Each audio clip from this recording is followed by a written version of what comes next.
I am increasingly amazed at the self-righteousness of those who are correct. I had this wonderful experience this past week. There's two young men who came to see the church, brought by a third young man who was Orthodox. And he had texted me and he said, "Father, I want to bring these two young men to come and see the church." And one of the guys he's a politician and he had run for office, and the other guy was his campaign manager, and they do a podcast and all this kind of stuff, and they're big into politics and so on and so forth. And Evan wanted them to come and see the church and meet me and talk to me about the faith and so on and so forth. And so as I was in here and I was showing them around, and of course I was being my usual over-the-top boisterous self, and just because I figure if they're going to do this to themselves, I'm throwing into the deep end. If they live, God bless them. If they don't, oh well, that's life. So that's recreation for me, folks. Some of you golf, some of you do this. This is what I do for fun. So they came, and they were just delightful men, brilliant, very, very sharp men, Christians. And they were fascinated by what I was telling them about the Orthodox faith. And so they began to ask me questions about, well, what does this passage mean in the Bible here? And what does that passage mean in the Bible there? I said, well, to tell you the truth, I really don't care what you think this passage means. I don't really care. It doesn't matter to me. And they looked at me like, well, are you trying to insult us? I said, well, if you're insulted, that's on you. I hope you get through that. But if it helps you feel any better, I really don't care what I think the passage means either. What does the church say? And it was like I had flipped on a light for these folks. Like, wait a second, you mean I'm not left to my own devices here?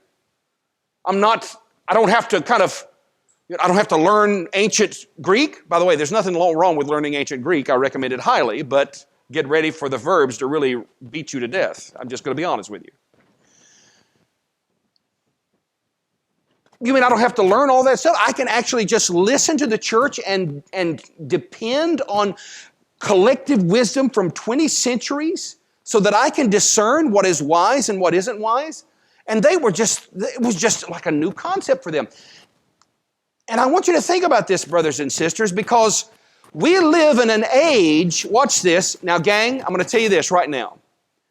You get this, and you're going to be able to have a path to help your relationships. You're going to be able to make better decisions at work. You're going to be able to make better decisions about how you raise your children. You're going to make better decisions about how your husband or your wife. Young people, you're going to make better decisions about where you're going to go to college, who you're going to date, where you're going to spend your money, how you're going to set the priorities of your life. This is a big deal, guys. And in fact, it's one of the central aspects of what it means to be a mature Orthodox Christian. Orthodox Christianity gives me the ability to discern between good and bad, healthy and unhealthy, the right path or the wrong path. It's an interesting truth that orthodoxy means right worship, correct worship. But that's actually too small a definition.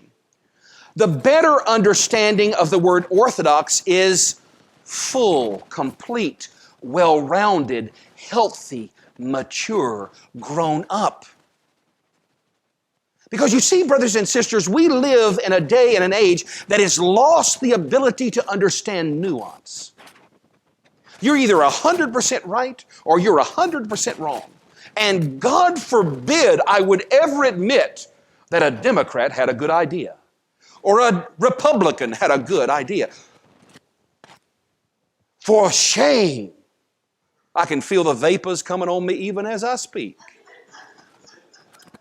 But you see, we live in this age that is so crushingly anti-life polarized. I read an article just the other day that said that the United States is ripe for another civil war. Because you see, ladies and gentlemen, when you're so right on one side or so right on the other side that you can't possibly see the perspective of somebody that differs from you, You're doomed to create division, not unity. Don't you remember the slogan of the United States? Is it still true? E pluribus unum? Out of the many, one? Well, how can we reach that sense of unity? How can you reach that sense of unity in your marriage? How can you reach that sense of unity with your coworkers? How can you reach that sense of unity even in your own heart? I find myself divided against myself most of the time. I know I need to lose weight. I almost punched a doctor last week who told me, well, Father, maybe you should lose weight. Oh, really? I'm shocked. You're really the first person who's ever told me that. Are you serious? You mean that's the key? He picked up about halfway through that I was being sarcastic. And so my point is, I'm even divided against myself in my own heart. How am I going to learn how to bring unity even to my own heart? Because folks, listen, let me tell you something. You can't be united in your marriage unless you're united in your heart already. You can't do that. Your relationships are going to be an icon of the inner turmoil and inner chaos of your own heart. It always is, always happens. There's no exceptions to it. Now, that's not about shame or guilt. It's not about naughty that you've broken a rule. It's about discerning, being awake enough, mature enough, sober enough, grown up enough, so that you can be discerning. You can tell the difference between the healthy path and the unhealthy path. We have a whole society today that is gripped by absolute blindness to running off a cliff. And they think they're working for freedom. In today's New York Times, there's an article, "We are not the resistance. We are dealing with a group of people who don't want our new society, our new nation to be born." Well, point of order, Madam Chairman. I don't want your new nation. Your new nation looks a lot like fascism to me. Your new nation looks a lot like totalitarianism to me, where we are gripped by the politically correct and we have to parse every word out of our mouth because the folks may be offended. I don't want to live in that. That's not the new nation I'm interested in. I kind of like the nation that was founded myself. I kind of hope that survives for my children and my grandchildren. So when you tell me you want a new nation, I want you to know I react negatively to that. Do you understand what I'm saying? And the sad part about it is the person writing this article has absolutely no ability to hear my voice. Her hearing says, oh, he's part of the toxic patriarchy, toxic masculinity. He just wants to put people down. He just wants to maintain the old white men's club.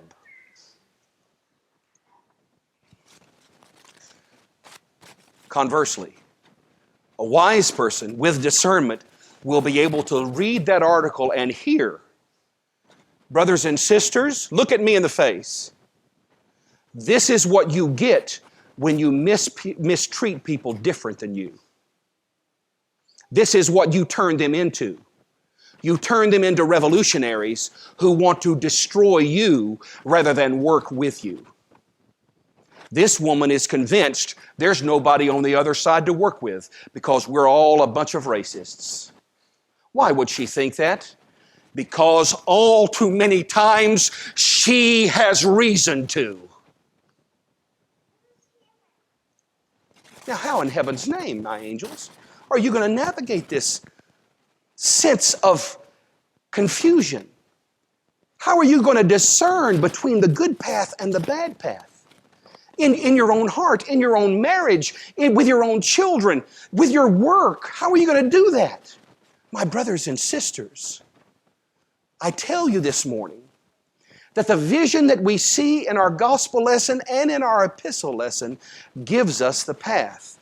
But it is a path of a focused, purposeful practice of a daily faith, not once a week, not now and again, but a Monday through Sunday practice of our Orthodox faith. You will never train your soul, your mind, your sense of feelings. Let me tell you something. If you don't train your soul, you're going to be guided by your feelings. Well, I just feel. Well, isn't that sweet, honey? Here's a cookie. Go sit quietly over there, and we'll come get you when we need the children. If you're gripped by your feelings, you're going to go a million different directions, and you're going to find yourself dividing rather than uniting. If you're gripped by your ideology, you're going to find yourself dividing rather than uniting. But if you learn to train your mind, if you learn to train your soul through the daily practice of the rhythm of prayer, fasting, and almsgiving that the Orthodox faith gives you, this lifestyle, if you learn to train your soul, you will find yourself able to navigate the complexities of modern life. But it will not happen if you stay asleep to the necessary discipline of a daily faith. I tell people all the time who come to me for confession, I want you to do 2 things a day. I want you to pray in the morning and pray at night. And I don't want you to just sit in your car and pray. Now, if you want to sit in your car and pray, God bless you. But at least twice a day, stand in front of your icon corner. You do have an icon corner, I trust.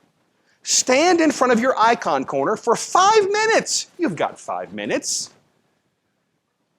Skip listening to the news in the morning before you do your prayers. You've got 5 minutes. In the morning, stand in front of your icon, make the sign of the cross. Heavenly King, Comforter, the Spirit of truth who is everywhere present, filling in all things, treasury of blessings, giver of life, come and abide in us and cleanse us from every stain and save our souls, O good one. Then the Our Father, make your cross, have a great day. Have your juice and your coffee. And before you go to bed, in the name of the Father, Son, and the Holy Spirit, Heavenly King, Comforter, the Spirit of truth who is everywhere present, filling all 3 to 5 minutes. Do that. And do it folks, do it every day. Every day. Monday through Sunday.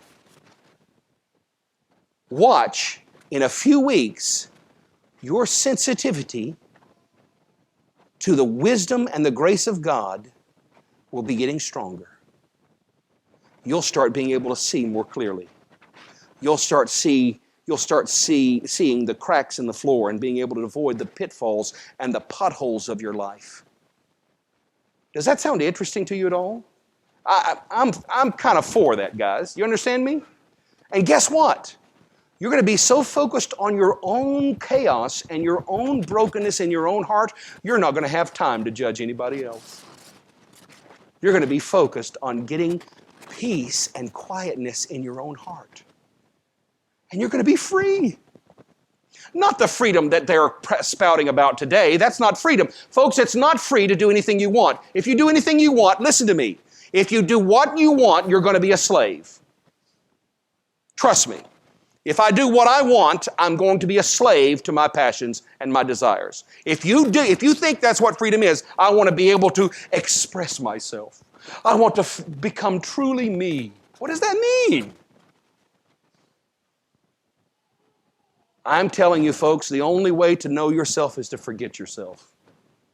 The only way to save your life is to lose it. The only way to have peace is to fight the war for your own heart. And you do that with the weapons that are not man-made, but are made by the timeless faith.